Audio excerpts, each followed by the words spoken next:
bem, irmãos, vamos abrir as nossas Bíblias então no Evangelho segundo Mateus, capítulo 8.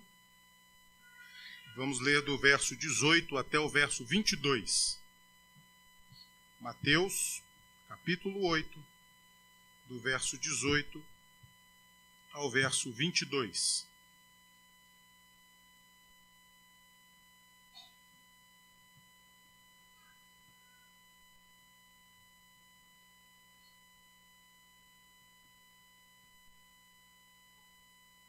Diz assim a palavra de Deus. Vendo Jesus muita gente ao seu redor, ordenou que passassem para a outra margem. Então, aproximando-se dele um escriba, disse-lhe: Mestre, seguir-te-ei para onde quer que fores. Mas Jesus lhe respondeu: As raposas têm seus covis e as aves do céu ninhos, mas o Filho do Homem não tem onde reclinar a cabeça. E outro dos discípulos lhe disse: Senhor, permite-me ir primeiro sepultar meu pai. Replicou-lhe, porém, Jesus: Segue-me e deixa os mortos os sepultar os seus próprios mortos. Vamos orar? Senhor nosso Deus, nós te louvamos pela oportunidade de podermos dedicar esses instantes na meditação da tua palavra e por isso suplicamos o teu favor e o teu auxílio para que possamos de fato compreender aquilo que ela tem a nos dizer nessa noite. Fala aos nossos corações, é o que nós te pedimos agradecidos no nome de Jesus. Amém.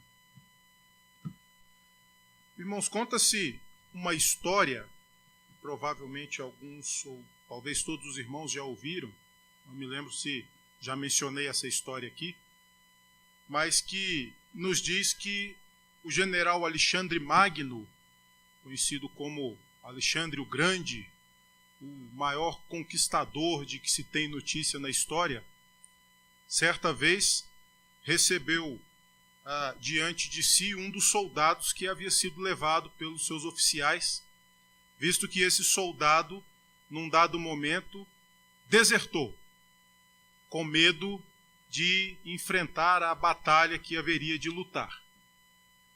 E, naturalmente, naquele contexto, e como era previsto, o soldado que desertava tinha como pena a morte. E diz que naquela audiência, esse soldado levado até o grande general foi indagado pelo general, ao ver tanto medo naquele homem, o seguinte: por que você fugiu da batalha? E aquele homem então respondeu ao general: porque eu tive medo. E o general perguntou para ele: como é mesmo o seu nome? E aquele soldado respondeu: Alexandre. E diante dessa afirmação, o general respondeu àquele homem, ou afirmou àquele homem o seguinte: ou você muda de nome, ou você muda de atitude. Não se tem ao certo precisão sobre a veracidade desse evento, mas ele é relatado em diversos veículos que mencionam a história do grande general Alexandre Magno. Mas o fato é que, seja essa história, ou tenha sido esse fato, verídico ou não, ele deixa uma lição muito importante e muito interessante para nós. Aquele soldado ostentava o nome de um grande homem guerreiro, um grande militar naquele contexto e daquela época, um homem que não tinha ou que não demonstrava pelo menos qualquer indício de medo, de pavor diante das situações mais hostis que viesse a enfrentar. E aquele homem ostentando o nome deste grande general tem uma postura totalmente contrária à postura que aquele general apresentava aos seus soldados. E esse general, então, não podia admitir que alguém que se chamava Alexandre fosse visto como um covarde. E é muito interessante que, muitas vezes, nós nos vemos diante de situações em que ostentamos certos títulos, mas nos comportamos de forma totalmente contrária ao que se espera daquele título que nós ostentamos, ou de alguém que ostenta aquele título. E é claro que eu estou falando da nossa condição como cristãos servos do Senhor Jesus. Talvez você já tenha ouvido alguém dizer a respeito de alguém: aquele camarada diz que é crente, mas eu não acredito muito nisso. Ou pior, talvez você já tenha sido o alvo desse comentário. Porque muitas vezes nós, ostentando o título de cristãos, nos comportamos de uma forma totalmente contrária ao que se espera de um cristão.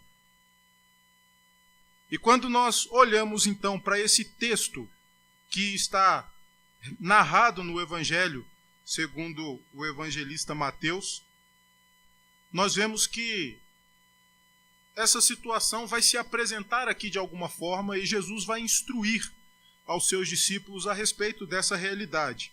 Esse é um texto que se encontra num bloco de narrativas dentro do Evangelho de Mateus, que vai do versículo 1 do capítulo 8 até o verso 34 do capítulo 9, onde Jesus está demonstrando, deixando evidente e muito clara a sua autoridade como o Messias. Nós vemos que, pouco antes, Jesus está no monte pregando para a multidão que o ouvia, e logo após concluir a exposição desse chamado Sermão do Monte, ele vai descer deste monte e a multidão que estava ali vai acompanhar a Jesus. Então, ele começa, a partir do início do capítulo 8, realizar uma série de sinais, uma série de milagres. Nos dois primeiros, verso 2 e verso 3 do capítulo 8, nós vemos que Jesus cura um leproso tocando naquele homem. Versos 2 e 3 do capítulo 8. E eis que um leproso, tendo se aproximado, adorou, dizendo: Senhor, se quiseres, podes purificar-me. E Jesus, estendendo a mão, tocou-lhe, dizendo: Quero, fica limpo. E imediatamente ele ficou limpo da sua lepra. Mais adiante um pouco, Jesus vai curar o servo de um centurião, apenas ordenando que aquele homem fosse curado. E aí nós vemos esse relato no capítulo 8, a partir do verso 6 até o verso 8, onde nós lemos o seguinte: Senhor, o meu criado jaz em casa, de cama, paralítico, sofrendo horrivelmente. Jesus lhe disse: Eu irei curá-lo. Mas o centurião respondeu: Senhor, não sou digno de que entres em minha casa, mas apenas manda com uma palavra, e o meu rapaz será curado. E Jesus vê a fé daquele homem, e no verso 13 nós vemos Jesus dizendo o seguinte: Vai-te e seja feito conforme a tua fé. E naquela mesma hora o servo foi curado. Mais adiante, a partir do verso 16, ou no verso 15, nós vemos Jesus curando a sogra de Pedro. Verso 15 do capítulo 8. Mas Jesus tomou-a pela mão e a febre a deixou. Ela se levantou e passou a servi-lo. E a partir do verso 16, versos 16 e 17, nós vemos Jesus curando muitos endemoniados. Chegada a tarde, trouxeram-lhe muitos endemoniados, e ele, meramente com a palavra, expeliu os demônios e curou todos os que estavam doentes, para que se cumprisse o que fora dito por intermédio do profeta Isaías. Ele mesmo tomou as nossas enfermidades e carregou com as nossas doenças. Portanto, até nós nos aproximarmos do texto que lemos, nós vemos que Jesus, ele prega no monte para uma multidão que o ouvia e que o acompanhava, e quando ele desce dali, ele realiza alguns sinais para evidenciar que de fato ele era o Messias, o Filho de Deus, aquele que haveria de vir, e mostra isso através dessas curas que ele realiza. E essa multidão o acompanhava. Mas qual era a motivação daquelas pessoas que estavam ali? Talvez houvesse no meio daquelas pessoas alguém com o desejo de seguir a Jesus. Talvez houvesse no meio daquelas pessoas alguém que estivesse ali por mera curiosidade, por ver que muitas pessoas estavam ali cercando e seguindo a Jesus, e talvez alguém por mera curiosidade tenha se aproximado desse grupo para ver o que estava acontecendo ou para presenciar aqueles sinais e aquelas situações que Jesus estava vivendo e que eram divulgadas por aqueles que viam e acompanhavam todas essas coisas. Mas talvez houvesse pessoas ali também que estivessem por mera descrença. Eu duvido que essas coisas estejam de fato acontecendo. Eu vou lá para ver. Não é possível. E nós vemos que ao longo dos relatos a respeito da caminhada de Jesus e de todos os momentos que Jesus viveu e que foram narrados pelas Escrituras, nós vemos que essas classes de pessoas ficam evidentes em diversas situações. Pessoas que seguiam a Jesus porque de fato queriam seguir o Mestre. Pessoas que seguiam a Jesus porque eram motivadas pela curiosidade de ver que tantas pessoas já estavam ali e eu também queria participar disso. Mas muitas pessoas também seguiam a Jesus por incredulidade. E nós vemos que há o grupo dos escribas e dos fariseus que sempre acompanhavam a Jesus com o fim de tentar colocar Jesus em situações difíceis para descredenciar a Jesus ou para tirar a credibilidade que Jesus vinha ganhando no meio daquele povo e daquele contexto. E quando nós olhamos para o texto a partir do verso 18, quando Jesus tinha ao redor de si grande multidão e ele ordena que passassem para a outra margem, nós vemos que vão se aproximar de Jesus dois homens, que esse texto vai mostrar especificamente. E aqui, alguns comentaristas vão dizer que nós temos dois tipos de discípulos em potencial. Um que era aparentemente sincero e o outro que demonstrava ser alguém dividido ou que talvez estivesse ali sem de fato querer estar ali.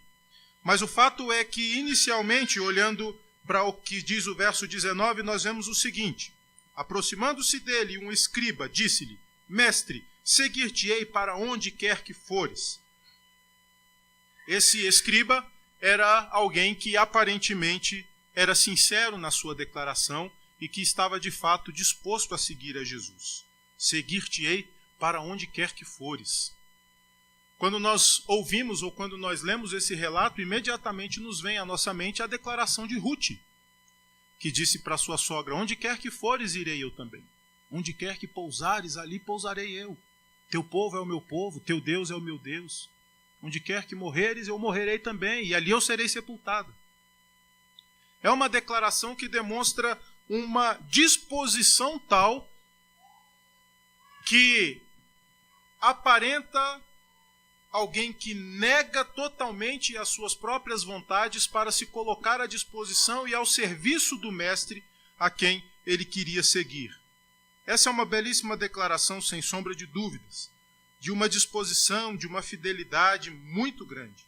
Ainda mais porque nós estamos tratando de um escriba, que era alguém que fazia parte de um grupo que procurava de alguma forma condenar a Jesus por dizer Jesus que era o Filho de Deus, por dizer Jesus que era alguém que podia perdoar pecados, por dizer Jesus que era o Messias que haveria de vir. E de repente esse escriba, membro deste grupo que era opositor de Jesus, se apresenta diante de Jesus mostrando uma disposição tremenda. Seguir-te-ei para onde quer que fores. Mas talvez esse escriba, ao observar tudo o que estava acontecendo,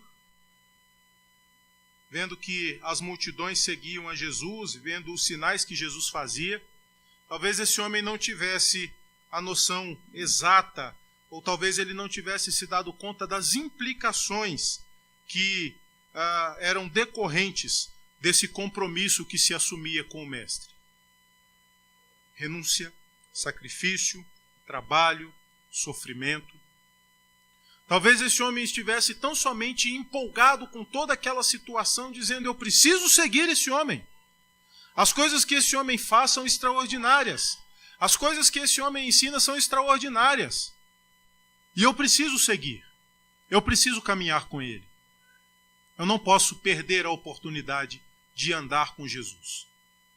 Mas Jesus é aquele que sonda os corações, que conhece as intenções que muitas vezes nós mesmos desconhecemos a respeito das nossas posturas. E Jesus então vai responder a esse homem: o Filho do Homem não tem onde reclinar a cabeça. E Jesus vai usar uma comparação muito interessante. Ele vai dizer: as raposas têm os seus covis, as aves do céu têm ninhos. Os animais, eles têm lugar onde se abrigar. Eles têm as suas casas, eles têm a sua vida estruturada de alguma forma onde eles têm onde repousar, onde eles têm onde criar os seus filhotes, onde eles têm como prover alimento, certos de que são sustentados pelo próprio Deus. Mas o Filho do Homem não tem onde reclinar a cabeça. O Filho do Homem não tem uma casa para voltar. O Filho do Homem não tem em que se apegar materialmente. E Jesus, ao responder isso para esse homem, talvez mostra qual era a verdadeira intenção daquele homem ao seguir Jesus.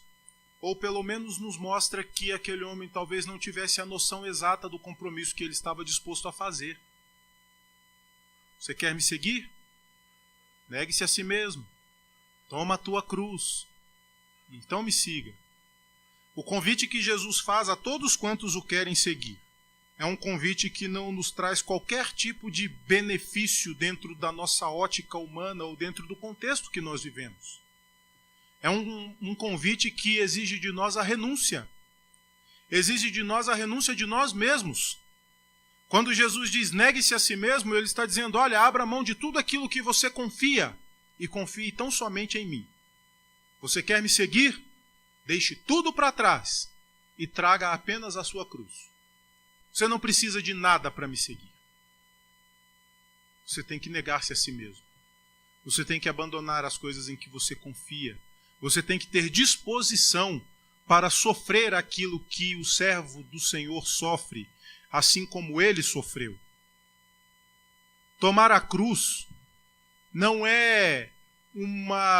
nos dá uma ideia de uma situação tranquila, boa, agradável. Tomar a cruz não significa viver em um mar de rosas, como muitas pessoas às vezes querem nos fazer crer que quando nós nos aproximamos de Cristo, todos os nossos problemas são solucionados. E de fato são. Mas não são os problemas que nós vivemos aqui. Nos aproximar de Cristo, assumirmos um compromisso com Ele, não vai propriamente nos livrar da enfermidade que talvez nos esteja acometendo. Nos aproximar de Jesus e assumir um compromisso de segui-lo não significa propriamente que nós seremos promovidos, ou que nós compraremos a nossa casa, ou que nós teremos recursos financeiros para resolver todas as coisas, como se isso nos habilitasse ou nos capacitasse para prover algo para nós mesmos. Nos aproximar de Jesus e mostrar disposição de segui-lo significa que nós nos estamos colocando numa condição de disposição para sofrer, porque é para isso que Cristo nos chama. É por isso que ele nos convoca para servi-lo. E quando ele nos chama para isso, ele nos diz para deixarmos tudo para trás. E o próprio Mateus, que escreve esse texto e que narra este episódio e que nos mostra este evento que ocorreu no momento ou durante a caminhada de Cristo aqui na terra, ele deixou tudo. Ele abandonou tudo para seguir a Cristo. Ele abandonou sua posição, ele abandonou suas posses, ele abandonou todas as coisas que lhe eram caras, porque agora ele ia seguir ao Mestre. E não há nada mais importante para quem quer que seja do que ter a oportunidade de poder caminhar com Jesus. Mas caminhando no texto e olhando para o próximo exemplo que nós vemos aqui, nós vemos que no verso 21, outro dos discípulos lhe disse, Senhor, permite-me primeiro ir sepultar meu pai. Este homem, assim como o anterior, foi ter com Jesus no intuito de se tornar um seguidor de Jesus. Ele mostrou essa mesma disposição.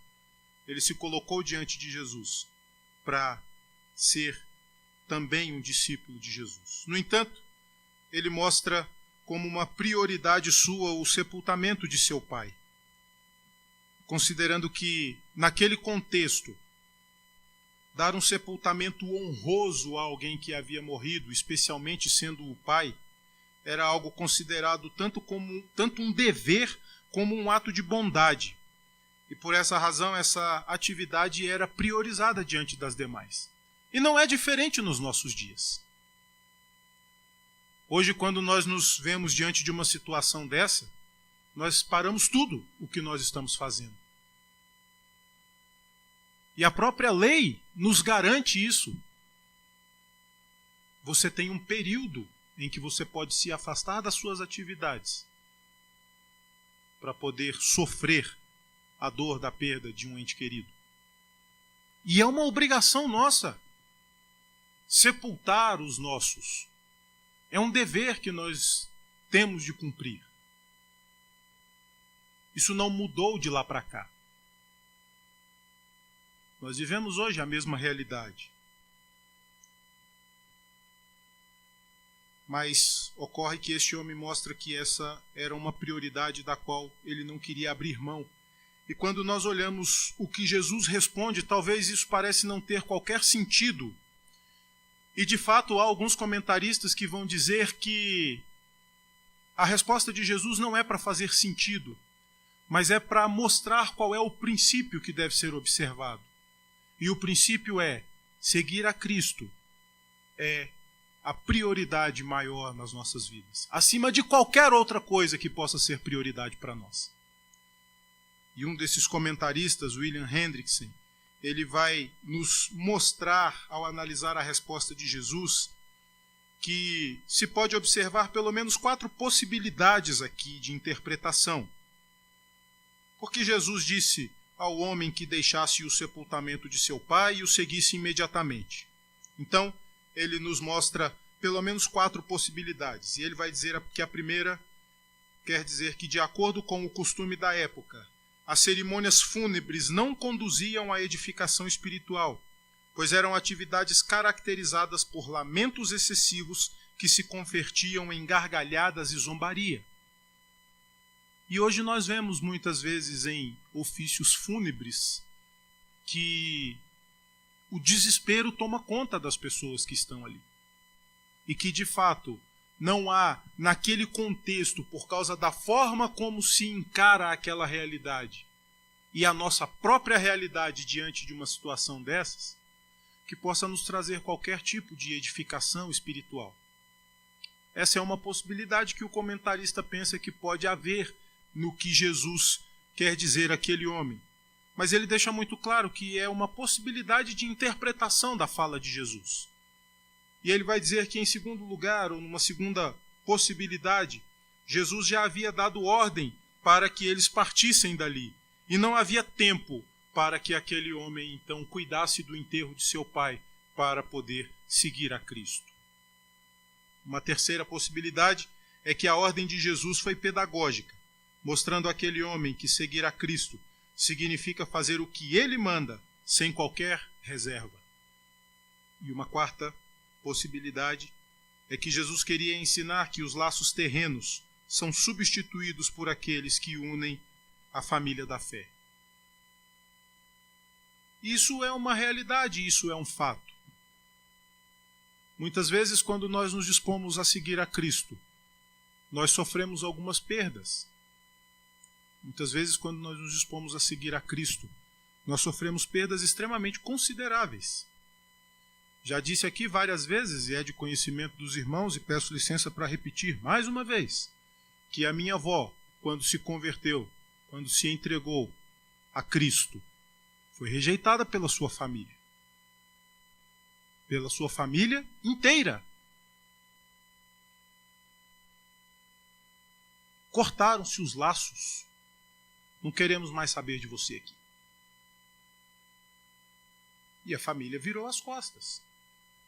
E essa é uma experiência. Mas quantas outras existem nesse sentido?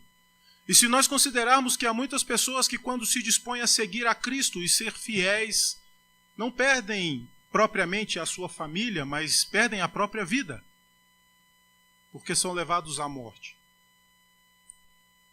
E o que Jesus quer mostrar para esses homens, ou especialmente para este segundo exemplo que nós vemos no texto, é que não há prioridade maior do que o próprio Jesus na vida de alguém que se dispõe a segui-lo, a andar com ele. Se queremos ser discípulos de Cristo, nós temos que ter a noção exata do que isso significa. E a Escritura nos deixa isso muito claro. O próprio Jesus disse com toda clareza que seguir a ele significa tomar a sua cruz, negar-se a si mesmo, e então segui-lo.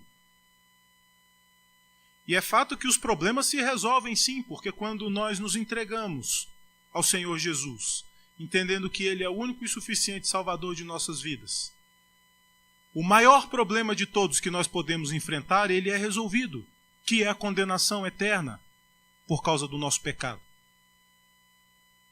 E ainda que a nossa vida aqui seja uma vida difícil, de lutas, de tribulação, todas essas coisas vão ter fim.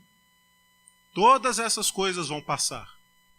A enfermidade vai passar.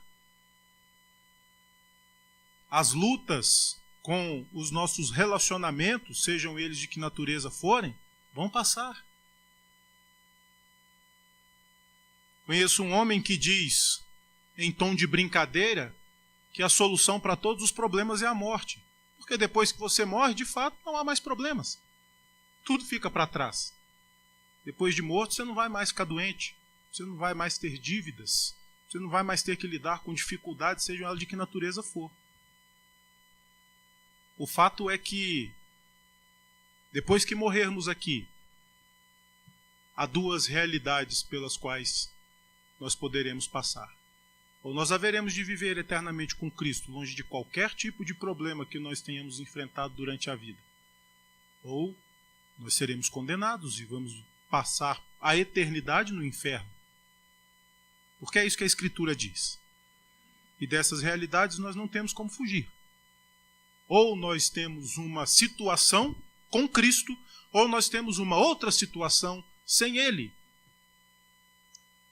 E enquanto nós estivermos por aqui, se nos dispusermos a de fato ser discípulos de Jesus, nós temos que ser discípulos de Jesus, obedecendo tão somente àquilo que Jesus exige dos seus discípulos, sem qualquer reserva, sem qualquer condição, sem qualquer elemento que nós possamos utilizar para negociar com Cristo a forma pela qual ou com a qual nós vamos servi-lo. Quando nós nos dispomos a seguir a Cristo, quando nós nos dispomos a ser discípulos de Jesus, nós temos um único padrão, que é o próprio Jesus. E nós temos uma única alternativa, cumprir sem qualquer reserva aquilo que Jesus exigir de nós como servos dele. Essas possibilidades que o comentarista nos apresenta a respeito da resposta que Jesus dá, são apenas possibilidades de interpretação. Mas o que nós podemos observar é que na disposição de seguir a Cristo, todas as outras coisas perdem o seu lugar, perdem o seu valor, perdem a prioridade na nossa vida. Porque a prioridade passa a ser o próprio Jesus. Eu convido os irmãos para que caminhem um pouco aí até o capítulo 10 do Evangelho de Mateus, virando a página, e acompanhem comigo o que diz os versos 37 e 38 deste capítulo. Mateus 10, 37 e 38.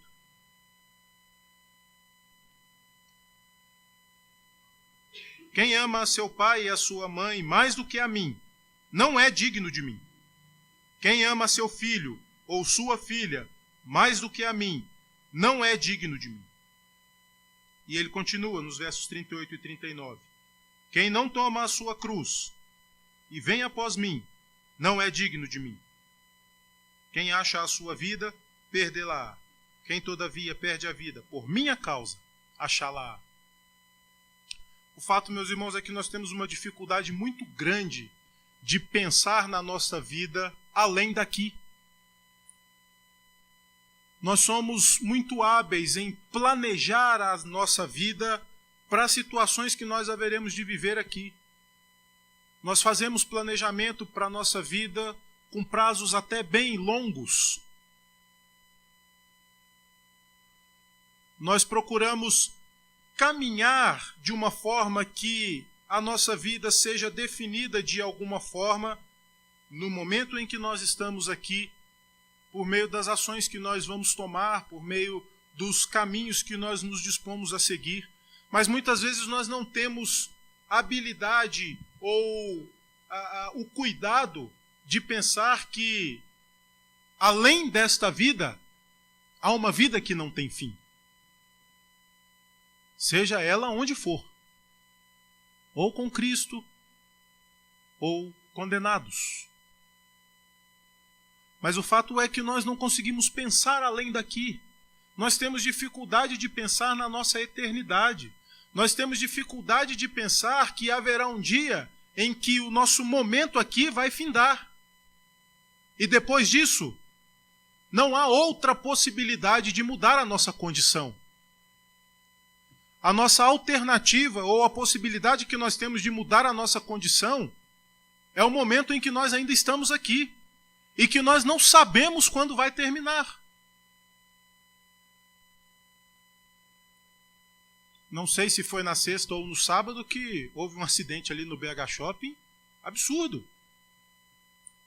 Me parece que não houve vítimas fatais, mas do jeito que as coisas ficaram ali, era bem possível que houvesse algumas. E alguém que de repente está parado no trânsito esperando a sua oportunidade para entrar no shopping, o que ali é terrível, não tem o que fazer, e a hora que se dá conta está o carro voando porque uma carreta desceu desgovernada e pegou todo mundo ali. Mas nós não precisamos nem pensar em situações dessa natureza. Nós não conhecemos o nosso organismo ou como ele funciona. E de repente ele para de funcionar.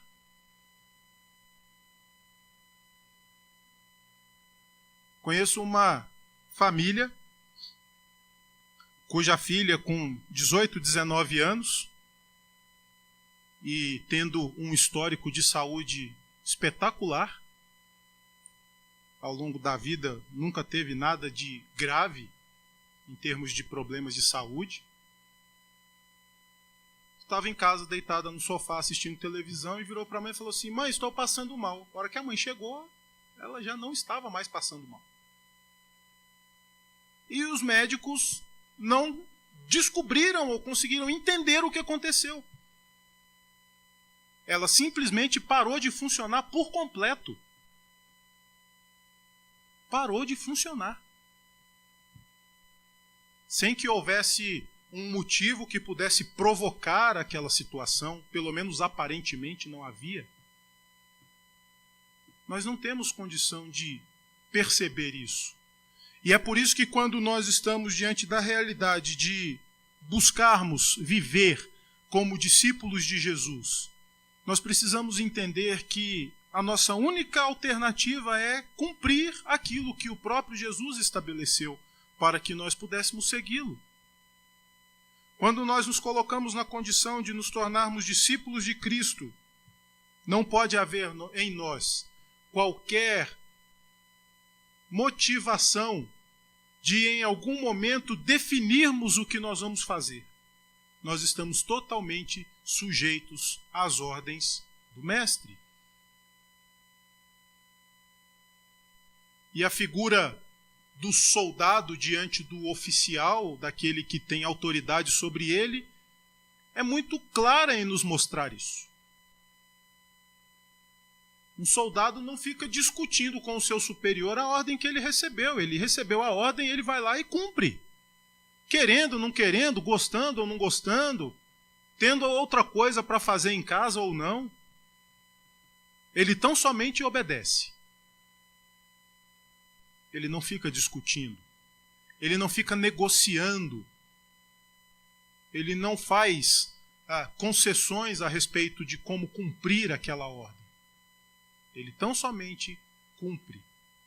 E é esse o papel que se exige do discípulo de Cristo. Quando Jesus diz negue-se a si mesmo, ele está dizendo, olha, a partir de agora você não tem vontade própria mais. Você vai fazer aquilo que eu mandar fazer. E você não tem que ficar negociando se vai fazer ou não. Você não tem que ficar pensando se aquilo que Jesus mandou fazer, de fato, é melhor fazer daquele jeito ou talvez deixar para um outro momento. Você cumpre. Porque você é o servo. Você é o discípulo. Você é aquele que está a serviço de alguém que te chamou para servir.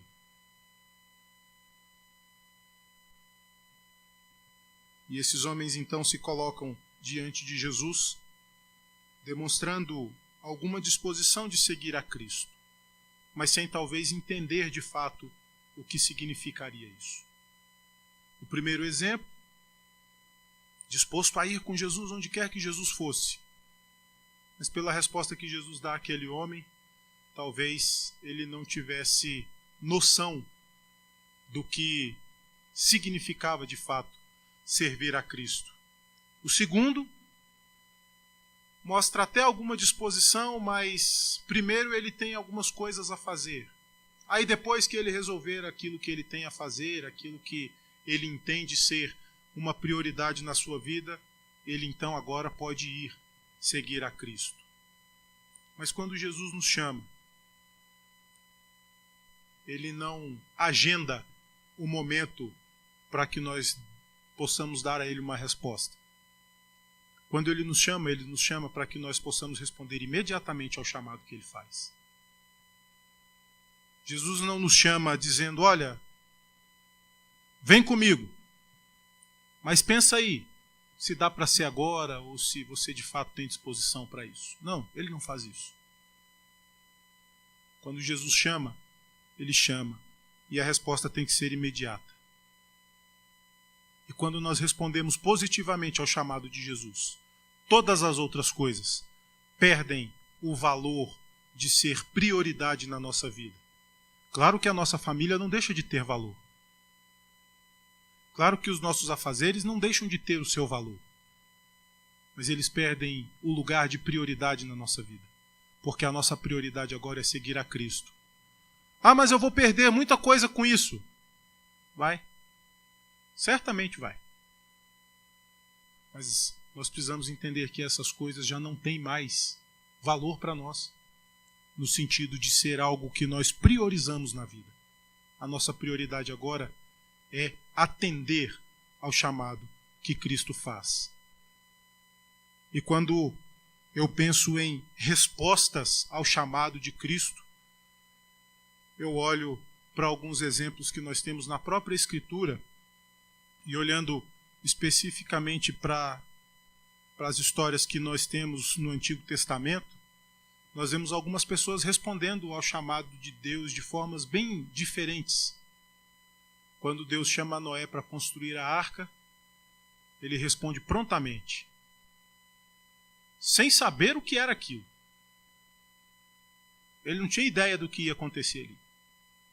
Mas ele vai fazer o que Deus mandou. Ele vai fazer o que Deus mandou. Quando nós olhamos para Jonas, nós já vemos uma reação totalmente diferente. Deus manda Jonas ir para um lugar. Jonas vai para outro, completamente diferente. Mas aquilo que Deus havia determinado para que Jonas fizesse, ele fez. De uma forma extraordinária. Mas ele fez. Ele cumpriu aquilo que Deus queria que ele cumprisse. Nós olhamos, irmãos, para esses exemplos e vemos que quando Deus nos chama para servi-lo, nós não temos que ficar negociando como é que nós vamos fazer isso. Nós temos que atender. Nós temos que ser prontos para cumprir aquilo que o Senhor requer de nós. Quem ama seu pai ou a sua mãe mais do que a mim, não é digno de mim. Quem ama seu filho ou a sua filha mais do que a mim, não é digno de mim. Jesus não está dizendo que nós não podemos ou não devemos amar os nossos pais, amar os nossos filhos, nossa esposa, nosso marido. Ele está dizendo que o amor que nós temos por essas pessoas não pode ser maior do que o amor que nós temos por ele. Ele está dizendo que o apego que nós temos às coisas dessa vida não pode ser maior do que o apego que nós devemos ter por ele. É essa a ideia que o texto nos dá. É isso que Jesus está mostrando para aqueles homens e é isso que nós precisamos entender hoje. Você está disposto a seguir a Jesus? Siga a Jesus como ele quer. Você está disposto a servir a Jesus? Sirva-o como ele quer ser servido. É essa a lição que nós aprendemos. É isso que nós vemos ao olhar para essas realidades que são relatadas pelo evangelista. É assim que nós devemos entender a nossa responsabilidade como crentes no Senhor Jesus. de fazermos tão somente aquilo que ele exige de nós. E quando nós ostentamos o título de cristãos, a nossa vida deve ser condizente com o título que nós ostentamos. Quando nós dizemos que somos servos de Jesus, nós não podemos agir de forma como se nós sequer conhecêssemos aquilo que Jesus é, ou aquilo que ele nos ensina. Não é possível nós dizer que somos cristãos e não agirmos como Cristo agiu. Porque ser cristão é ser imitador de Cristo. Ser cristão é fazer exatamente aquilo que Cristo fez. É seguir o padrão que o próprio Jesus estabeleceu.